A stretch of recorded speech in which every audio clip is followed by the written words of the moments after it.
Hi，我们要自我介绍一下。Yeah, so start it.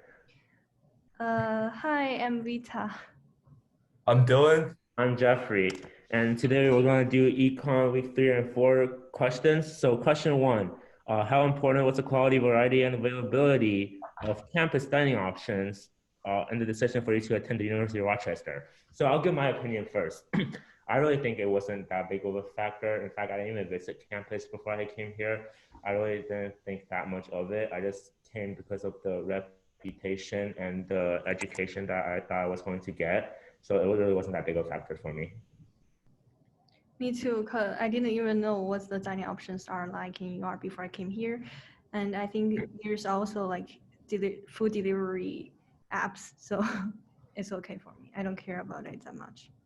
Yeah, I agree. Because honestly, the quality, variety, and availability of campus dining options were not factored into my decision at all to attend University of Rochester. However, after attending school for a while, these factors have influenced my decision to transfer away from here. So question 2, I think the amenity that could be used on financial aids to improve diversity, equity, and inclusions are the lights that open the whole night in the places, including like hallways of dorm and library. Also, I think the employees in the dining hall can be also reduced. But anyway, the conclusion is that you are seem not to spend anything on the goal of achieving diversity, equity, and inclusion. If they want to like improve those, they should like include more food options like on campus from like all other countries. Okay, so for the next question, a hypothetical program was proposed to increase tuition. And personally, out of self-interest, I would be opposed to this program simply because it would mean that I would have to pay a higher tuition rate. But if it was from a social benefit point of view, I will agree to this simply because the extra money I'm paying is also providing for many American students that come from families with poor backgrounds. I would feel much stronger if this was for a vaccine distribution program, because those who really want the vaccine could get it first. Eventually, everyone will get it, but those who can afford to pay a high amount for it could also pay for the vaccine to be distributed to the poorer people. Okay. So for the next question, I think it will be harder to attract full-pay students because if you laid out all the information right in front of them, it wouldn't be rational for them not to apply for financial aid if they had the opportunity. So a lot of students try to save work for themselves by not applying for financial aid. But if you made everything so transparent, there will be feelings of discontent on why certain students pay less than others. So there will be less full-pay students. So for the next question, I think there exists an inherent tension between social activism on campus and the elite university campus, because like the fact only higher class students could afford to attend a certain university contradict to the principle of social justice. And Caucasian students tend to be higher class also, as the data suggests. This will definitely raise tension of some social justice movement when kids of a certain race cannot attend school due to financial difficulties. So for the next question, we came up with the answer no, given the financial position Rochester finds itself in as opposed to its competitors. Rochester is very similar and even better in terms of subsidies towards the students. If the average subsidies were to be increased so that more students received aid, the quality of life around here, such as meals, will dramatically decrease. So a Stillman argument for why it is important to make our elite colleges more accessible to students who currently could not afford it. So even though the elite colleges are supposed to be extremely selective, including like all the financial aspects, we should realize that offering academically qualified students admissions will give them a chance to earn the most reliable ticket to a good job and a better life, which is completely life-changing for them.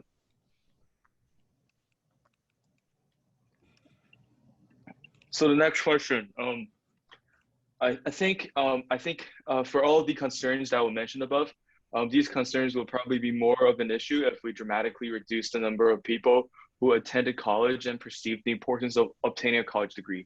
Because if there are less students who are going to college on full tuition, then a college won't be making as much money, which means that there will be less grants and loans to kids from poor backgrounds. Therefore, this could be a bigger issue.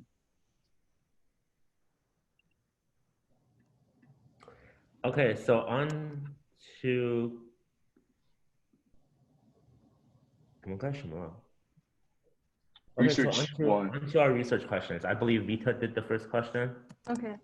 So the first question, according to data from the most recently we could access on the APIS, the total U of R operating budgets, including the hospital, is the tuition and fees, government grants and contract, private gifts, grants and contracts, investment return, and other core revenues, which like in total is 85,705 per FTE student dollars. Yeah. So the next question, we created a chart, and we can share the screen for that. I'm not sure. Sure, Vita. Okay.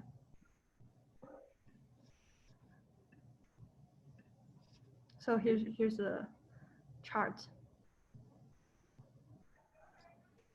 I think like yeah, UPenn and UChicago, they definitely spend more on their students than other school, and RIT spends the least on their students, and those are like spending per FTE student.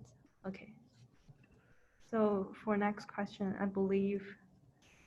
Yeah, we have a table for this question. Yeah, here's a table. And so we researched the total spending, how much the school spent on each student, and then the sticker price, how much the university's advertised it costs. And then the two subtracted gives you the general subsidy. And then we found the net price on the website. So we took sticker price minus net price, and we found specific subsidy. And for total subsidy, we added general subsidy and specific subsidy to create this graph. Okay. So for the next question, universities only pay tuition to a small proportion of students who are able to bring benefits back to the school.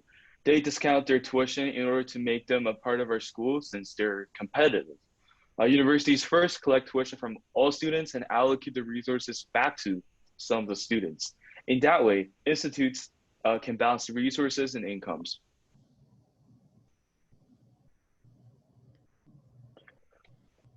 So for the next question, the net price paid by the typical students in Amherst for all the income are approximately half of U of R's typical students' net prices. I think this is because the government gives a higher grant compared to other universities, so they're able to distribute more subsidies to their students. The average household income is around $35,590, which means that almost all of the income goes towards the net price of college. Okay, so for next question, according to the chart, in which school is by far the richest among the school we are studying? Explain and compare the school with how rich the University of Rochester appears to. I think according to the chart in part 6, UPenn is by far the richest school based on the endowment with like $13 million, and this is a lot more than what Rochester got. Which is 900,000. Yeah, it's only around 92,000. Okay, so yeah, so for the next question, which school is by far the richest among the schools we're studying? I think we kind of just answered that. UPenn has the highest endowment value with $13 million, and it's a lot more than the 922K that Rochester got. Mm-hmm. And the next question. Well, since the University of California school have virtually zero endowment, what do you think makes it possible for them to rank so high in terms of accessibility as compared to schools with larger endowments? Well, I can answer this. Okay. So while they have virtually zero endowments, they're still ranked highly in the list because first of all, the University of California is a public university system funded by the state of California's spendings on higher education. Secondly, California residents who are qualified for the cheaper and more affordable in-state tuition makes up close to 90% of the University of California's system's undergraduate student population. However, according to the related column article attached on the index website, undergrad enrollment in the University of California system has risen 15%, or by 27,000 students in only 4 years. And this expansion has actually allowed them to continue to enroll similar numbers of lower income students to keep their positions high on the chart, rather than displacing those students. And however, this has created severe crowding.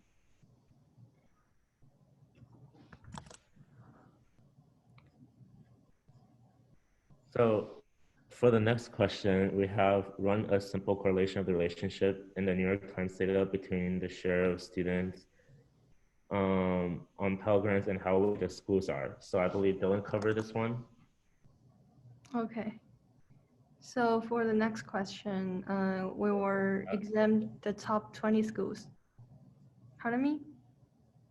That was just the question. We didn't read the answer. We didn't read the answer yet. I think Dylan wrote the answer for this one. Okay, I'll do it. So according to the trends that we've discovered so far when making all those charts, we came up with a simple correlation between the relationship of between the share of students on Pell Grants and how wealthy schools are.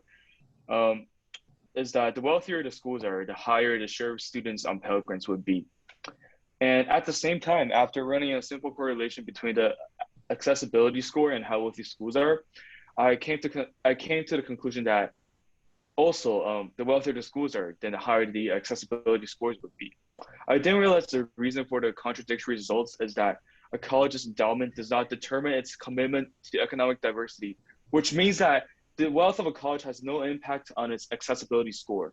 Also, the top 5 students on a list in terms of accessibility score and share of Pell grads actually have very low endowment per student.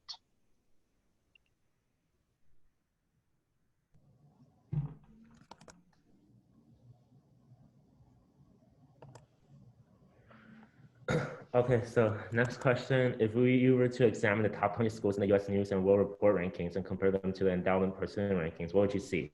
So if I were to examine the top 20 schools in these rankings and compare them, then I noticed that a lot of the schools in the US News ranking are also in the top 20 for ranking for endowments. This is because the US News ranked all private schools to be high, and all the private schools tend to have high endowments. Okay. So I think for 13, the last question, the university supply curve needs to look like for the Burnett hypothesis is to hold. His hypothesis states that increasing financial aid in recent years have enabled colleges and universities to raise their tuition, confident that federal loan subsidies would help cushion the increase. So the supply curve should move to the right because as colleges raise their in tuition, they're able to supply more because they are making more money off of students. Wait, we skipped one question. For 12. No, 第8题跟第12题. For 12, the answer is in any market where we aggressively subsidize demand and restrict supply, such as higher education and health, the equilibrium price will go up and the equilibrium quantity will likely go down. Okay. And for research number 8, I think Gladwell was trying to make correlations with this data. It depends on the school, but the general trend is that the larger the per student endowment payout, the larger the total subsidies for its students. Okay, I think that's it for this assignment. Yep. Okay.